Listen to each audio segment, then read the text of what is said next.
An interesting aspect of that case is that the threshold for increasing the penalty on a marijuana case in Colorado, one threshold is over 100 pounds. The amount of drugs in the case and the amount we were dealing with regard to the search was almost exactly at 100 pounds. It was actually 102 or 3 pounds. We delayed the case knowing that the drugs were sitting in a warehouse and it was in the summer and in essence waiting for the drugs to dry. We did that, had them retested, and in reality they went about 1/4 pound under 100 pounds. Prosecution was arguing, well, the weight is critical at the time of the arrest, but partially in order to avoid litigating that issue, that assisted us in resolving the case. The arrest occurred in Jefferson County outside of Denver, Colorado.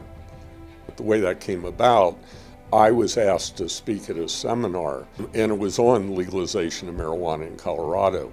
And the party who ultimately became my client 6-8 months later was at the seminar and approached me at the seminar just from the standpoint of discussing various aspects of the legalization of marijuana in Colorado, aspects about growing marijuana, and some of the finer details on being in the marijuana industry.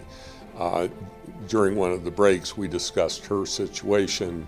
Ironically, 6 months later, the events that I've already indicated occurred in Illinois. She actually was in the back seat of the police car. The police, and I think it's because her being a female, didn't handcuff her hands behind her back. She was able to get to her phone.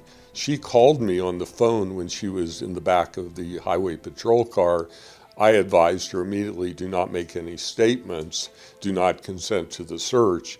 Fortunately, she hadn't done that, and she proceeded to inform the highway patrolman that she just spoke to her attorney, and her attorney advised her not to consent, not to make any statements. It raised an interesting issue in court, the fact that she was able to call me during the event.